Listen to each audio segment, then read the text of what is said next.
Well, he also lied about. He also lied that there's thousands of things in there, dude. That's just one. He also said he also lied about Nathan, right? A couple times, right? He also lied about the whole FED panel. Those guys. Yep. Yeah, That's right. We're and so that's what, militant. that's what's got my balls twisted. That's what's got my balls twisted. And whoever's balls are not twisted, you just have no balls.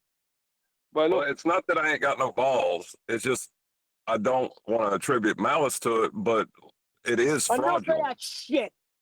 They know but I what mean, they're doing. You Yeah, just think don't about it. have to show people that your balls are twisted. That's the whole point. Or you need to can't get help some it, ball Let me Chocolate. just throw protection. something at you. Is Just it need not to get very? some ball Is it protection. not very? Is it not very strange that when Ether was getting eviscerated, Entertainment. Entertainment. Guys, can you stop Entertainment interrupting value. Brian? His third attempt at that sentence. Oh, sorry. Neil's I going didn't know it was ballistic. Mics on are you. open. Mics are Yeah. open. Just Neil. Is it not very strange that when Ether was getting eviscerated by us, and it was getting taken apart because it was getting to the point where they had to start defining things when it came to their claims, right? And people were actually moving away from the belief of Ether. They were actually literally stating to Nathan, "Thanks for getting me out of the Ether hole." That means they were in it, right? As soon as that point came, suddenly Jeranism turned up with his BS. I find that a bit strange. It's like he is a scapegoat or something like that. I find it a bit strange that he would do that. Now, maybe I'm giving him more credit for his intellect and his sneakiness than he has. But I just find that a bit strange. Say that word again. Eviscerated. Eviscerated. Eviscerated. I still want to know what was the quote and what did he add? what about scientific evidence? You guys got your panties in a bunch over just one thing in 1,000, right? So No, it's not that. he brought up scientific evidence. He was going through, the pseudoscience garden. That fucking belly, it still cracks me up. He was going through the pseudoscience garden. He come up on Wiki, and he started reading the first sentence right on the headline, and then he ended with, "But science doesn't prove things." And I said, "Well, wait a second. That's not what that citation said." So I pulled up the citation, and I read it out, and nowhere in there was what he said. So I mean, that's just one of what. Well, the reason Well, that the reason example for me. Wait, John. That example for me is like the reason that I'm like hesitant on that is because he's always done that. Like literally, my first introduction to him is 100 quotes that tell us we've been lied to. And in that video, he specifically states that he's sorry for adding in parts of a quote that isn't there.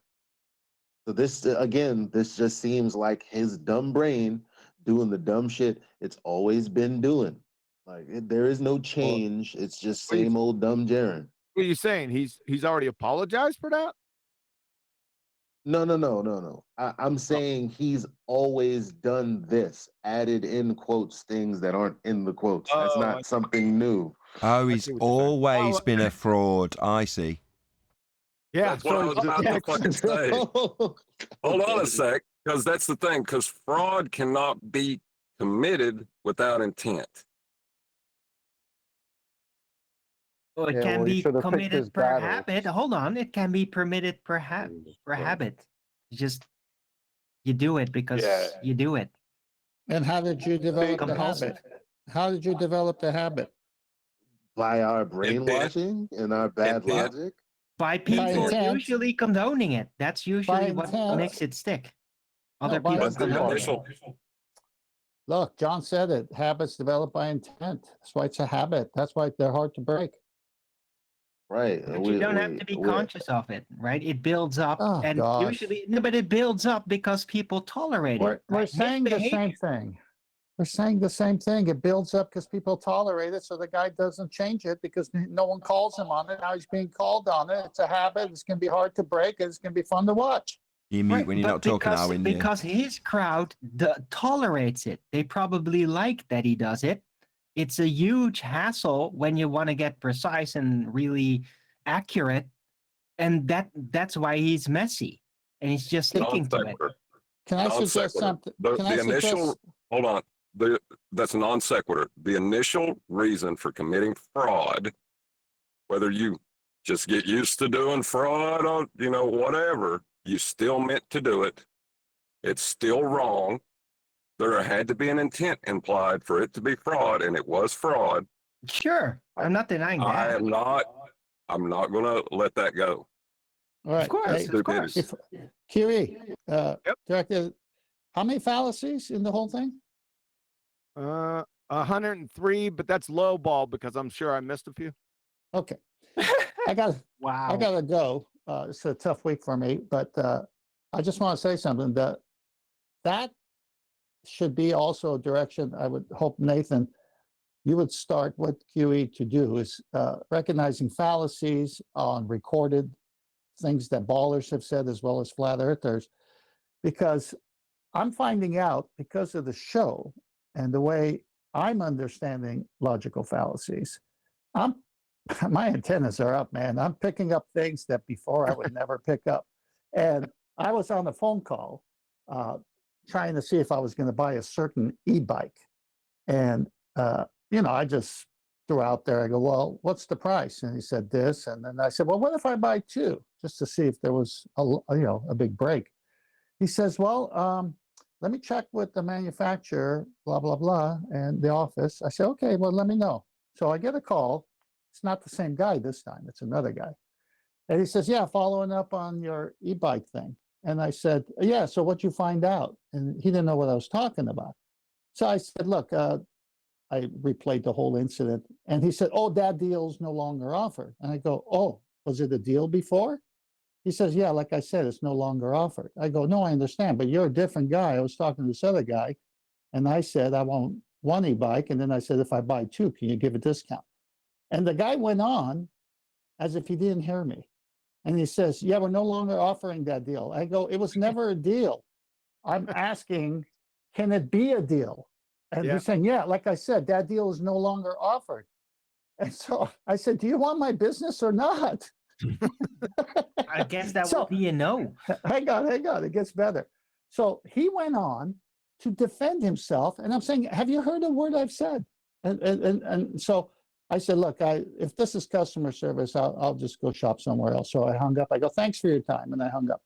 So I get a call from the original guy a week later. This was last week. And he says, hey, just following up on the e-bike. And I said, yeah, did you find out if I could get a second one? He says, oh, I forgot. I go, oh, by the way, your partner, he needs some sales training because he was very offensive. He was arguing a point I never made. He says, what happened? And I explained to him. He says, oh, my gosh, I'm so sorry. I apologize. And so this whole thing is happening throughout my life now where I say to someone, well, that's a non sequitur. He go, what's that? I go, you changed the subject. It's communication, as Eli said, is so important that I think you guys should be doing more on fallacies and breaking down things. And I'm telling you, it shuts people up quick when you pick it up. Anyway, with that, I got to go. Hey, thanks. That fraudulent deal that never existed is over now. The one that guy just made up. Well, I should have said, I should have said, do you have that ether bike? Not the e-bike, but that ether bike. I want that free energy bike. That's what I should have said. All right. See you guys tomorrow.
lovely day.